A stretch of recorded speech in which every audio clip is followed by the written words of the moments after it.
Admiral Jake Morrison stood on the bridge of the EDF Vengeance, staring at the burning ruins below. Luna Colony 7 was gone.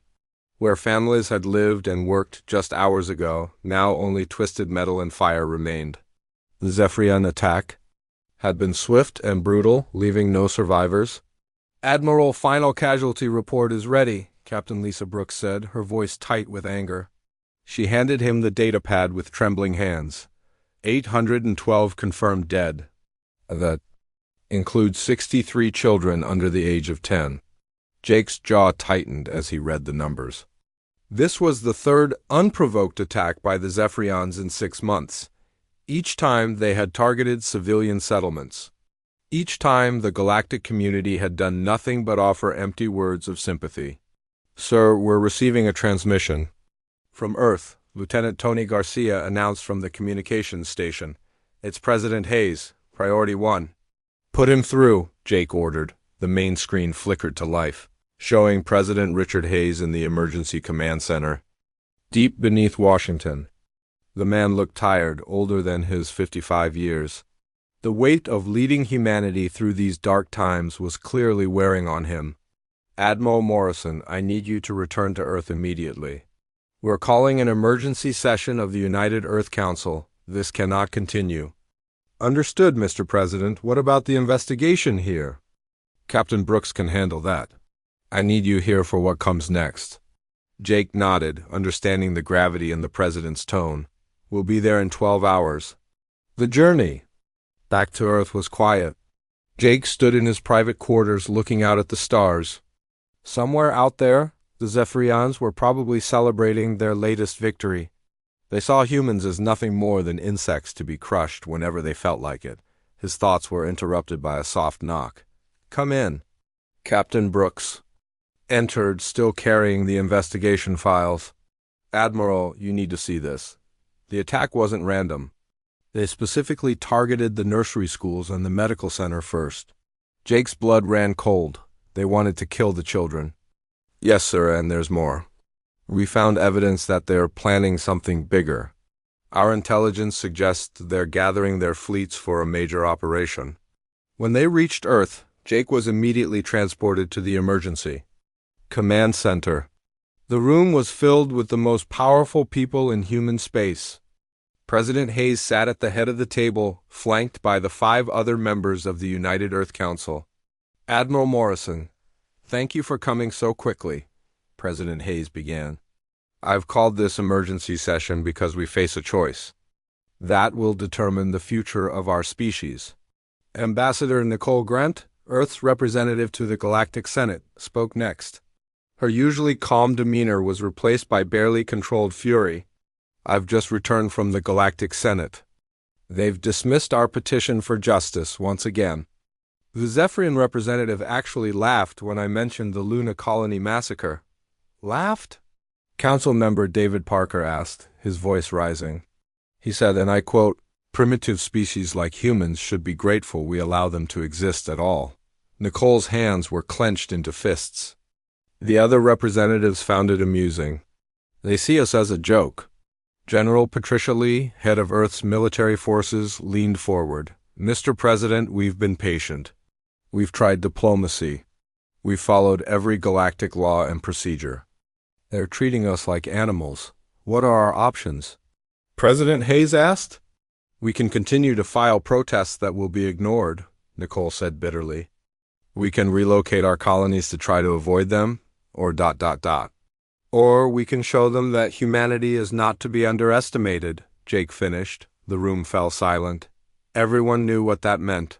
For 50 years, humanity had been building their military in secret. While the galaxy saw them as a weak, primitive species, humans had been developing weapons and ships that were centuries ahead of anything currently known. "If we reveal our true capabilities, there's no going back," President Hayes said slowly. "The galaxy will see us as a threat." "Mr. President," Jake said, "they already see us as targets. The only question is whether we die as victims or survive as a power to be respected." Council member Sarah Johnson raised her hand. "What about the innocent species, the ones who haven't attacked us?" "They've done nothing to help us either," General Lee replied. They stood by and watched while the Zephyrians killed our people. Silence in the face of evil is still evil. President Hayes looked around the table. I'm calling for a vote. All in favor of issuing a final ultimatum to the galaxy? 6 hands rose, including the president's own. All opposed? No hands. The decision is unanimous. Admiral Morrison, you're authorized to broadcast humanity's final warning on all galactic communication channels. Jake nodded grimly. What should the message say? Simple and direct, President Hayes replied. No more diplomatic language. More polite requests. They need to understand that we're done being patient. 2 hours later, Jake stood in the main communications center. The most powerful transmitter in human space was ready to broadcast across the entire galaxy. Every ship, every station, every world would receive the message. This is Admiral Jake Morrison of the United Earth Defense Force, he began, his voice calm but carrying the weight of humanity's anger. I'm speaking on behalf of all human beings in the galaxy. He paused, thinking of the children who had died on Luna Colony 7. For years we have tried to live in peace with the other species of this galaxy. We have followed your laws, respected your customs, and sought justice through your courts. In return, you have ignored us, mocked us, and allowed others to murder our people. The transmission was being recorded and broadcast simultaneously. There was no taking it back now. The Zephyrian Collective has now attacked our colonies 3 times. Each attack has targeted civilians. Each attack has been unprovoked. Each time, we have asked for justice. Each time, we have been ignored or ridiculed. Jake's voice grew harder, more determined. This is humanity's last warning to the galaxy.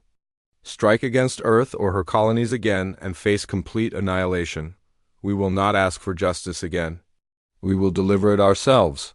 He leaned closer to the microphone, his words carrying across light years to reach every corner of galactic civilization.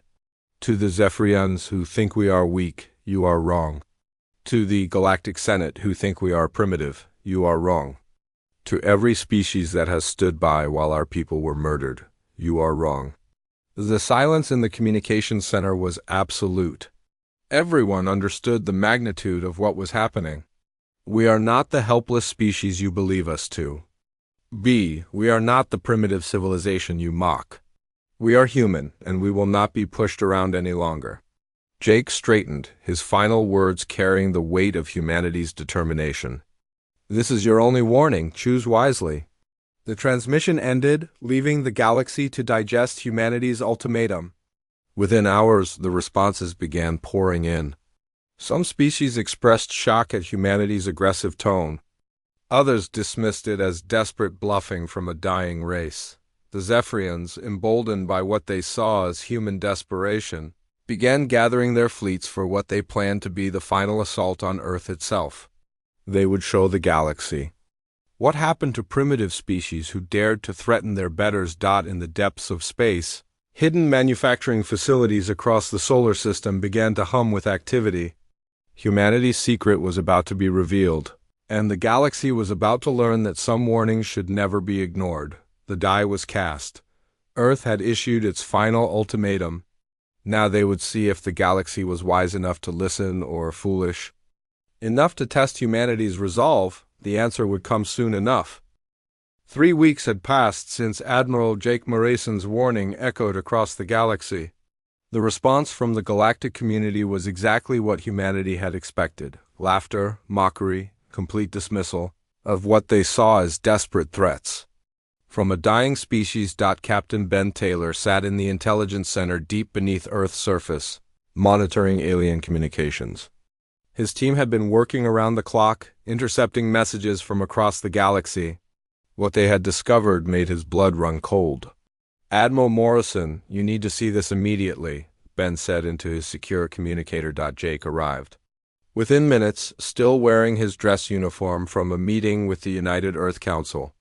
What do you have, Captain? Sir, the Zephyrians are mobilizing, but it's not just them. Ben pulled up a holographic display showing ship movements across multiple star systems.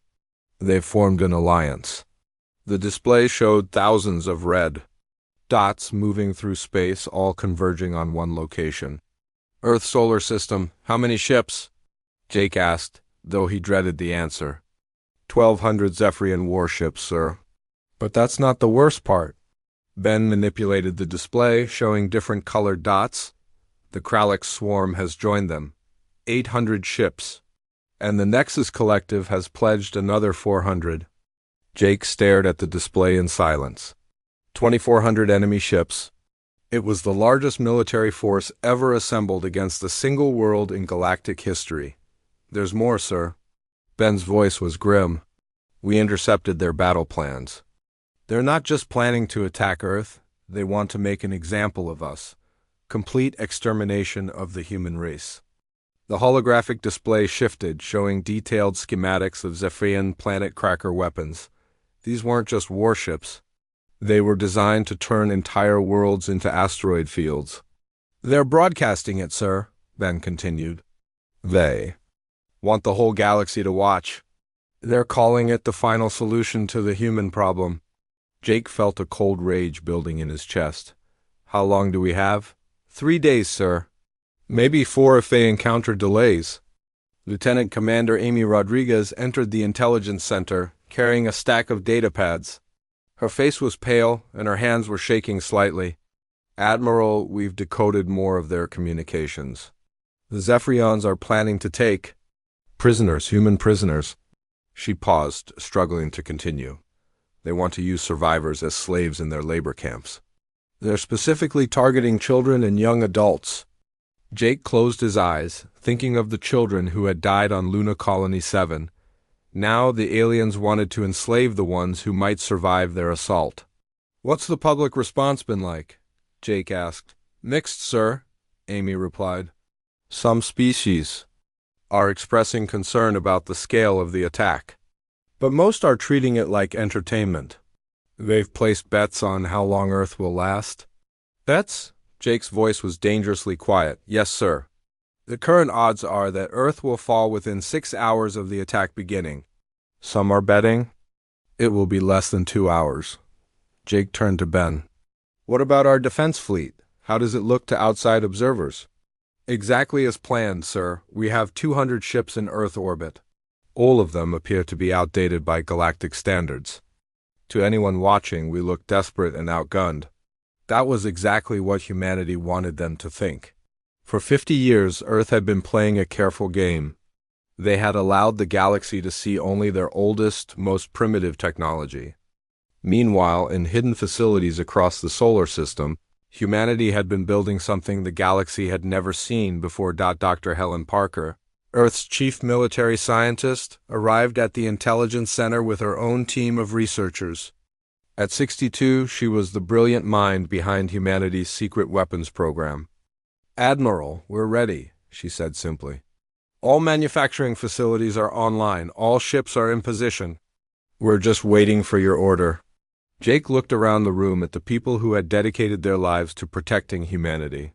They had worked in secret, knowing that if they were discovered too early, Earth would be destroyed before they could reveal their true capabilities. Dr. Parker, remind me of our actual fleet strength. Helen smiled for the first time in weeks. 20,000 ships, Admiral. Each one equipped with technology that's at least 2 centuries ahead of anything the galaxy currently knows about. The room fell silent. Even though they had all known the numbers, hearing them spoken aloud was still impressive. The enemy thinks they're facing 200 primitive ships, Jake said. They have no idea what's really waiting for them.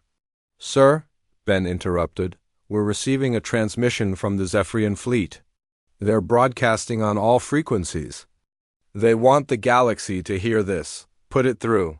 The main screen flickered to life, showing Commander Vexthal of the Zephyrian fleet.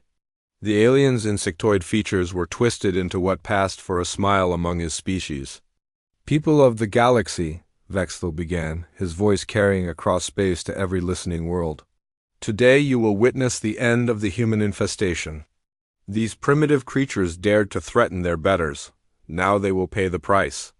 The transmission showed the massive alien fleet, stretching across space like a dark cloud. Ships of 3 different species, all united in their hatred of humanity. We will broadcast the destruction of Earth live, so that all species may learn what happens to those who challenge the natural order of the galaxy. The humans thought they could threaten us. They were wrong. Vexthal's image was replaced by tactical displays showing the alien fleet's approach. They would reach Earth's solar system in less than 72 hours. "Admiral," Amy said, "we're detecting massive power buildups in their ships." "They're charging their planet cracker weapons?" Jake nodded grimly. "They're not taking any chances?" "They want to make sure Earth is completely destroyed." "Sir," Dr. Parker said, "there's something else you should know. Our deep space sensors have detected something unusual. The aliens aren't just bringing weapons of mass destruction. They're bringing recording equipment, holographic projectors, and broadcast relays. They want to make sure every world in the galaxy sees this," Jake realized. "Yes, sir. They want humanity's destruction to be a lesson to every other species. A warning about what happens when you challenge the established powers." Jake walked to the main window, looking out at the stars. Somewhere out there, the largest military force in galactic history was heading toward Earth. They expected to find a helpless world, defended by primitive ships and desperate humans. They were about to learn how wrong they were. "Dr. Parker, begin." "Activation of all hidden facilities. I want every ship ready for combat within 24 hours. "Yes, sir." "Should we drop the camouflage protocols?" "Not yet. Let them get closer. Let them think they're winning right up until the moment we show them the truth." Jake turned back to his team. "For 50 years, we've let the galaxy underestimate us. We've endured their mockery, their dismissal, their attacks. We've let them think we're weak and primitive." He paused, looking at each person in the room. "In 3 days, they're going to learn what humanity is really capable of. They're going to learn that our warning wasn't a desperate bluff. It was a promise." The room was silent except for the hum of computers and the distant sound of ships preparing for battle. "They want to make an example of us," Jake continued. "They want to show the galaxy what happens when you threaten the established order." He smiled grimly. "They're right about one thing. After this battle, the galaxy will remember what happened here. But they're not going to remember humanity's defeat. They're going to remember the day the galaxy learned to fear the species they thought was weak." The countdown to humanity's revelation had begun. The alien fleet dropped out of hyperspace at the edge of Earth's solar system with the confidence of predators approaching helpless prey. Commander Vexthal stood on the bridge of his flagship, watching the tactical displays with satisfaction. His sensors showed exactly what he expected to see. 200 human ships orbited Earth, their energy signatures weak and primitive. The humans had arranged their fleet in a defensive formation that looked desperate and hastily assembled. Perfect. "Begin broadcasting to the galaxy," Vexthal ordered. "I want every world to see this. Let them witness what happens to species who dare to threaten their betters." Across the galaxy, billions of beings tuned in to watch what they expected to be a quick and decisive slaughter. The betting pools had closed, with most wagers placed on the humans lasting less than 3 hours. Admiral Jake Morrison stood on the bridge of the EDF Vengeance, watching the massive alien fleet approach. The sight was truly impressive. Over 2,000 ships stretching across space, their weapon systems already charging for the attack. "Sir, they're hailing us," Captain Lisa Brooks reported from the communications station. "Put them through," Jake ordered. Vexthal's image appeared on the main screen, his insectoid features twisted into cruel satisfaction. "Human Admiral, I am Commander Vexthal of the Zephyrian Fleet. You are completely surrounded and outnumbered 10 to 1. Surrender now, and we will kill you quickly." Jake looked back at the alien commander with complete calm. "Commander, I gave the galaxy a warning 3 weeks ago. You chose to ignore it." "That was a mistake." Vexthal laughed, a harsh clicking sound. "A mistake? Look at your pathetic fleet. You have 200 ancient ships against our mighty armada. You cannot even scratch our shields with your primitive weapons." "You're probably right," Jake replied. "Our 200 ships wouldn't stand a chance against your fleet." "Then you surrender?" Jake smiled. I never said we only had 200 ships. Before Vexthal could respond, Jake cut the transmission and turned to his communications officer. Lieutenant Garcia, give the order to all ships. Drop camouflage protocols. Show them what humanity really built. The response was immediate and breathtaking. The space around Earth began to shimmer as thousands of cloaked vessels materialized. The 200 visible ships had been nothing. More than a decoy, a small portion of humanity's true fleet. One by one, 10,000 additional ships became visible, their sleek forms unlike anything the galaxy had ever seen. Then 10,000 more, then another 5,000. The human fleet wasn't 200 ships. It was 25,000. On his flagship, Vexthal stared at his tactical displays in disbelief. His sensors were showing energy readings that didn't make sense. The human ships were generating power levels that should have been impossible for their technology. This must be some kind of trick, he hissed. Holographic projections. They're trying to fool us. But his weapons officer was already shaking his head. Sir, the energy signatures are real. These ships are real. And their power levels are off the charts. Across the galaxy, the beings who had been watching for entertainment suddenly found themselves witnessing something unprecedented. The supposedly primitive humans had been hiding a fleet that dwarfed anything ever assembled in galactic history. Commander Alex Turner led the first wave of human ships toward the enemy fleet. His squadron of 50 vessels moved with a precision and speed that made the alien ships look clumsy by comparison. The human ships didn't just fly through space. They seemed to dance through it. All ships, engage the enemy, Alex commanded. Remember, we're not just fighting for Earth, we're fighting for every human who ever lived. The battle began with the aliens firing their energy weapons at the approaching human ships. The galaxy watched in stunned silence as the powerful alien weapons struck the human vessels and simply disappeared, absorbed by shields that seemed to drink energy rather than resist it. Captain Rachel Morris commanded a squadron of smaller human fighters that moved faster than anything in the alien fleet. Her ships struck at the enemy with weapons that cut through alien armor like it was paper. Target their weapon systems first, she ordered her pilots. Let them live long enough to understand what's happening to them. The first alien ships, too. Die were Kralik swarm vessels, their organic hulls no match for human plasma weapons that burned hotter than the core of a star. The insectoid ship simply vanished in flashes of brilliant light. Vexthal watched in growing horror as his mighty fleet was torn apart. His ships were exploding faster than his sensors could track. The humans weren't just winning. They were destroying his forces without taking any losses at all. How is this possible? He demanded of his science officer. Our intelligence said. They were primitive. How do they have weapons like this? The answer came from an unexpected source. Colonel Steve Johnson, commander of Humanity's Special Forces, had managed to hack into the alien communication systems. His voice echoed across every ship in the enemy fleet. You want to know how this is possible? Steve's voice was calm but filled with quiet menace. You've been watching us for 50 years and you learned nothing. You saw what we wanted you to see. The alien fleet was in chaos now. Ships that had been confident in their superiority just minutes ago were now fleeing in terror, only to be cut down by human vessels that seemed to appear out of nowhere. We let you think we were weak, Steve continued. We let you think we were primitive. We let you mock us and dismiss us while we built weapons that would make your nightmares seem pleasant. Another wave of alien ships exploded as human forces pressed their attack. The Nexus collective cybernetic vessels tried to coordinate their defense, but their computer systems were being overwhelmed by human electronic warfare capabilities they couldn't understand. You thought you knew us, Steve said. You thought you understood humanity. You were wrong. We are not the species you believed us to be.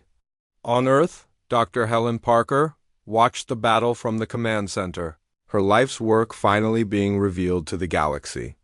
50 years of secret research, 50 years of hidden development, 50 years of preparing for this moment. Ma'am, her assistant said, the alien fleet is breaking apart. They're trying to retreat. Not yet, Helen replied.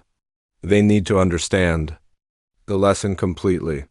Admiral Morrison opened a channel to the fleeing alien ships. His voice was broadcast not just to the enemy fleet, but to every world in the galaxy. Commander Vexthal, you came here to destroy humanity.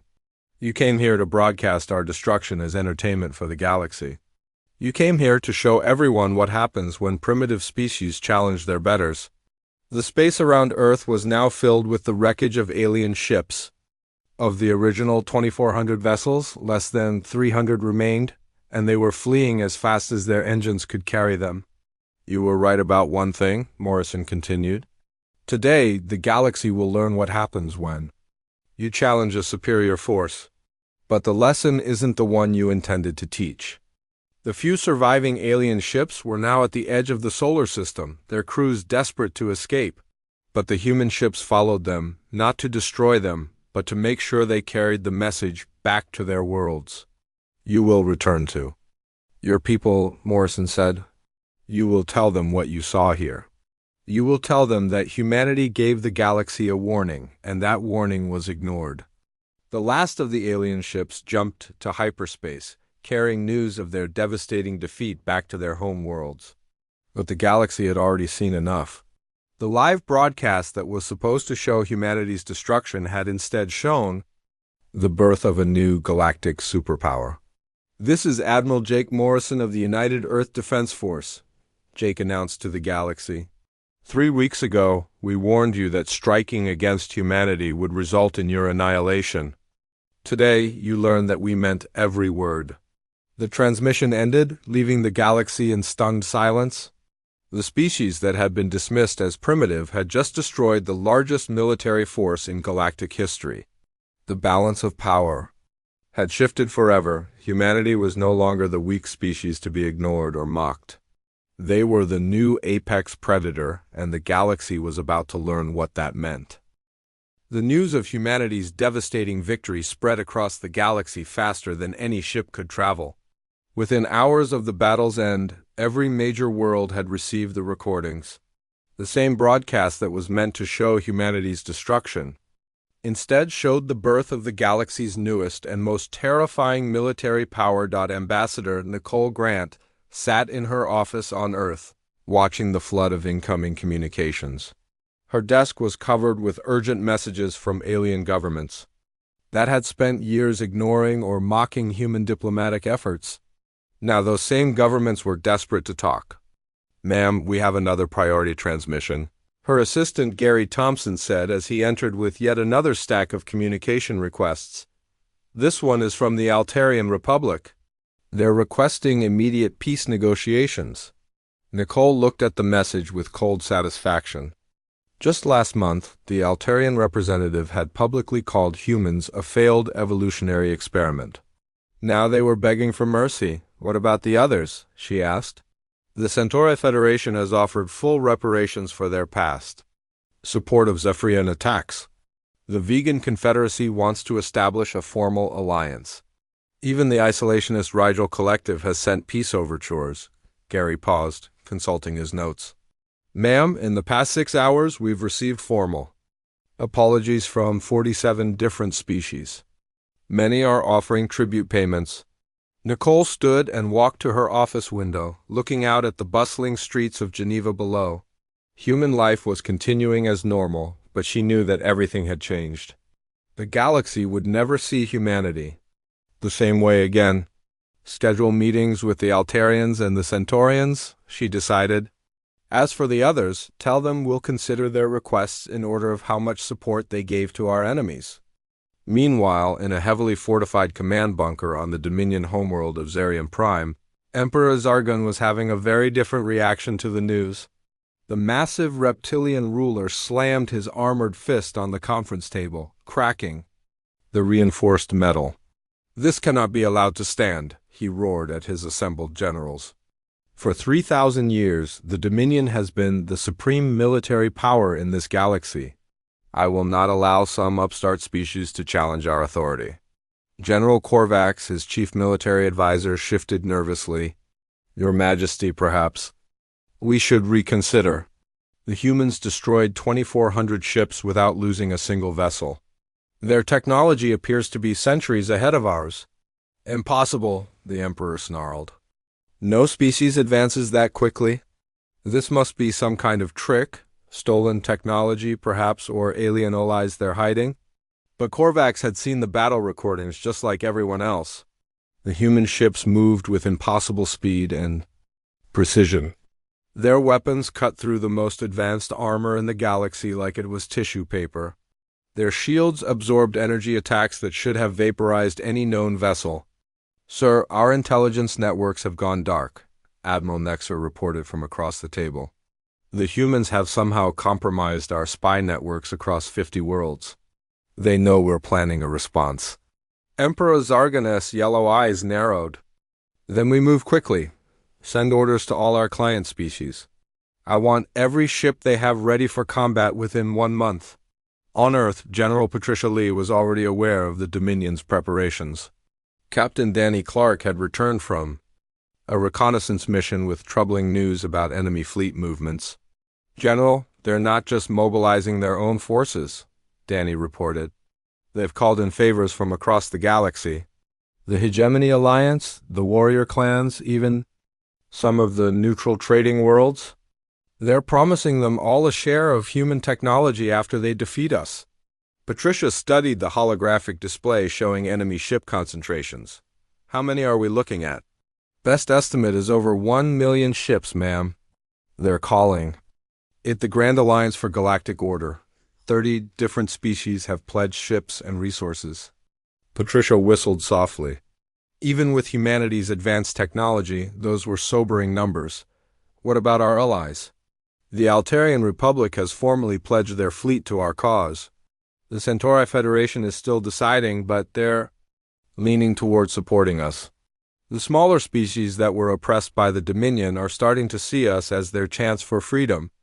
Dr. Kevin Scott entered the briefing room with his intelligence team, carrying datapads filled with intercepted communications.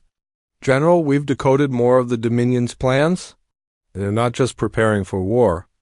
They're developing new weapons specifically designed to counter our technology. Patricia took the offered datapad and read through the intelligence report. Adaptive shielding, quantum disruption weapons, temporal displacement bombs. They're throwing everything they have at this. There's more, ma'am, Kevin continued. They've contacted some of the older species. The ones who have been sleeping for millennia. They're trying to wake up forces that haven't been seen since the last Galactic War. The gravity of the situation was becoming clear. Humanity's demonstration of power hadn't ended the conflict. It had escalated it beyond anything the galaxy had seen in thousands of years.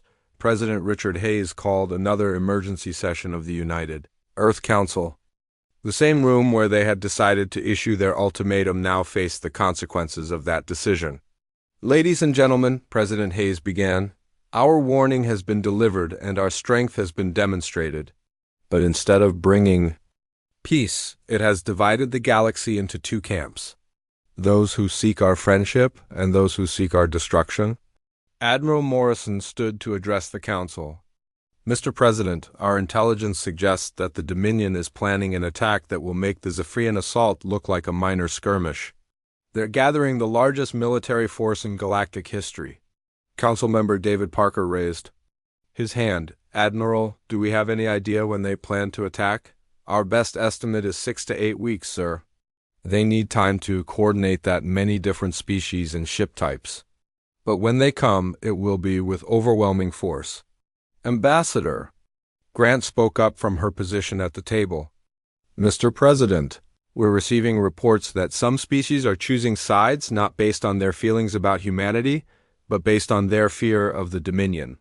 This could be our chance to break their stranglehold on galactic politics.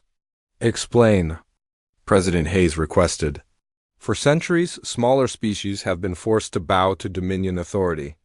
They've paid tribute, followed Dominion laws, and lived under Dominion protection, but they've never loved their overlords.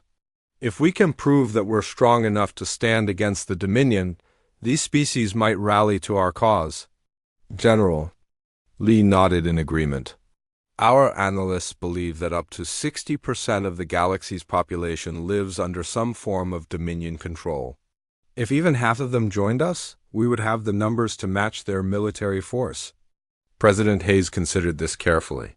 But that would mean turning this conflict into a full-scale galactic civil war. Sir, Admiral Morrison said quietly, I believe that's exactly what the Dominion intends. They see us as a threat to their entire system of control. They're not just trying to defeat humanity. They're trying to send a message to every species in the galaxy that challenging their authority leads to extinction. The room fell silent as the full scope of the situation became clear. What had started as a response to Zephyrian aggression was now becoming a war that would determine the future of galactic civilization. Then we need to be ready, President Hayes decided. General Lee, begin reaching out to every species that has suffered under Dominion rule. Ambassador Grant, start formal negotiations with our potential allies. Admiral Morrison, prepare our fleets for the largest battle in galactic history. As the council members filed out to begin their preparations, President Hayes remained behind, staring out at the stars visible through the reinforced windows.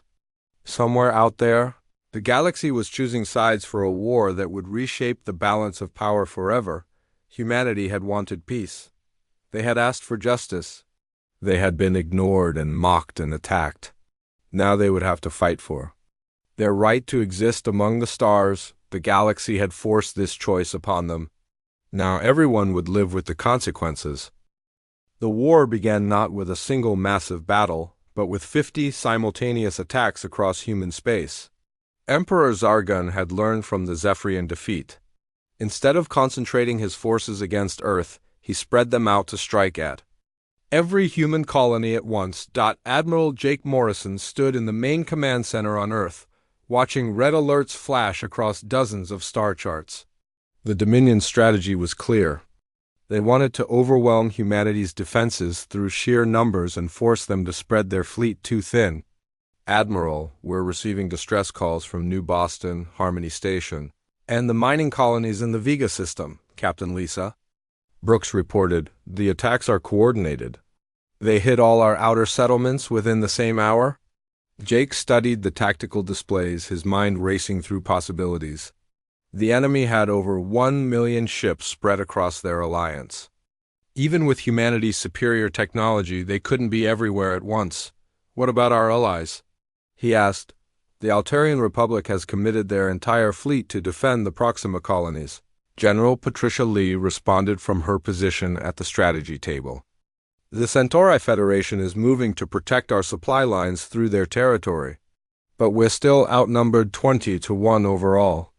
The first major engagement came at Kepler Station, a vital supply depot that served as humanity's gateway to the Outer Rim territories.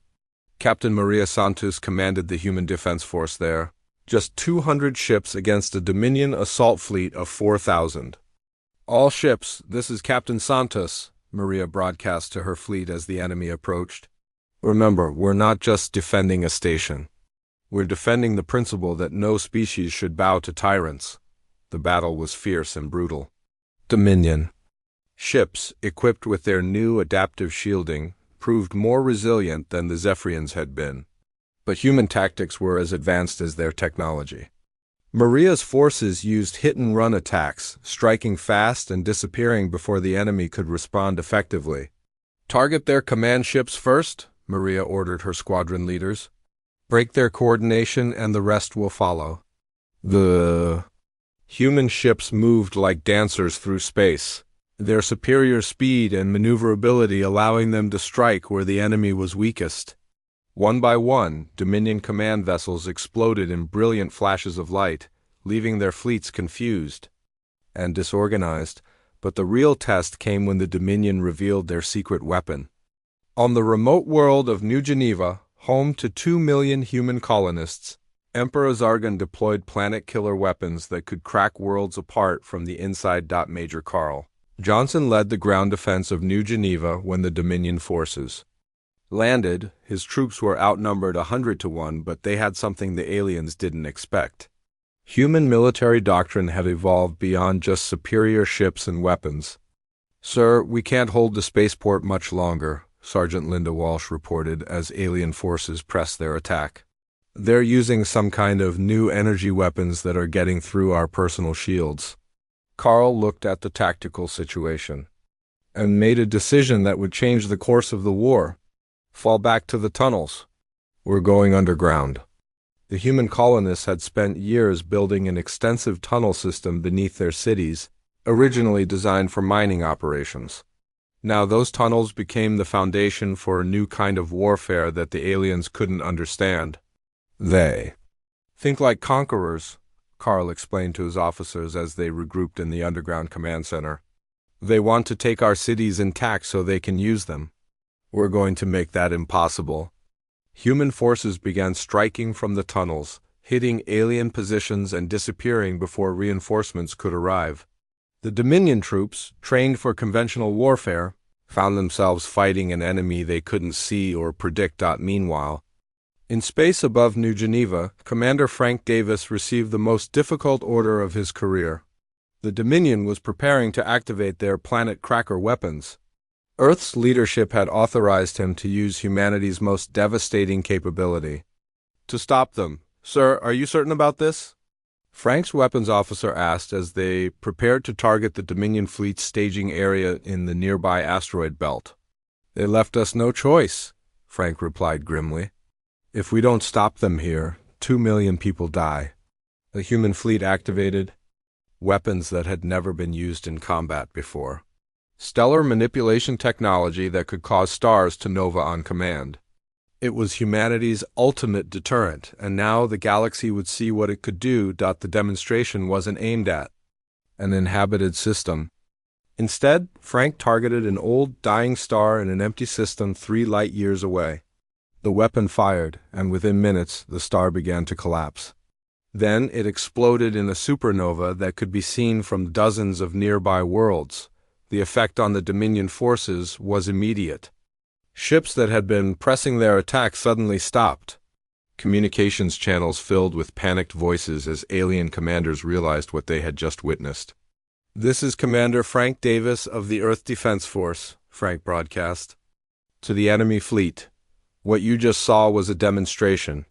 We can do the same thing to any star in this galaxy, including the one that lights your homeworld." Emperor Zargun, watching the battle from his flagship, felt fear for the first time in his long life. The humans hadn't just built better weapons. They had built weapons that could destroy entire solar systems. "Your Majesty," General Korvax said quietly, "perhaps it's time to consider negotiations." But the Emperor's pride wouldn't let him back down. "No, we've committed too much to this war. If we surrender now, the Dominion will never recover its authority." The war continued for 3 more months, with battles raging across a dozen star systems. Human forces, supported by their alien allies, proved that superior technology and tactics could overcome overwhelming numbers. But the cost was enormous for both sides. The turning point came when the smaller species that had been oppressed by the Dominion began to rebel. Inspired by humanity's example, they rose up against their overlords across the galaxy. The Hegemony Alliance found itself fighting not just humans, but their own former subjects. Admiral Morrison made the final push toward the Dominion, homeworld with a combined fleet of human and allied ships.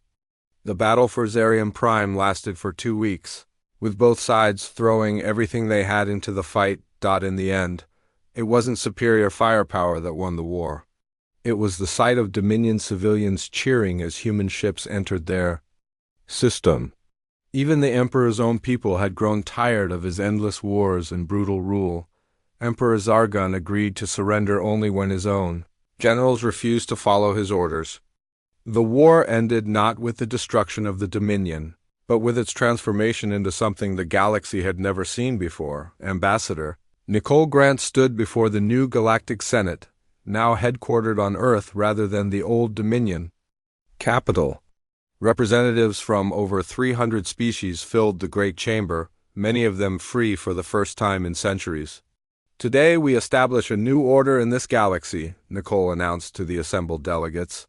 "Not an order based on fear and dominance, but one based on cooperation and mutual respect. The war that had begun with humanity's ultimatum had reshaped galactic civilization. The old system of powerful species ruling over weaker ones was broken. In its place, a new confederation emerged with humanity as its reluctant but necessary. Leader President Hayes addressed the galaxy one final time as the new charter was signed. We never wanted to rule over anyone. We only wanted to be left in peace. But when peace was denied to us, we chose to fight for it. He paused, looking out at the representatives of species that had once mocked humanity as primitive. Let this be the last time the galaxy needs to learn this lesson. Strength without justice is tyranny, but justice without strength is meaningless. Today we have both. The galaxy had learned to respect humanity, but more importantly, it had learned to respect itself.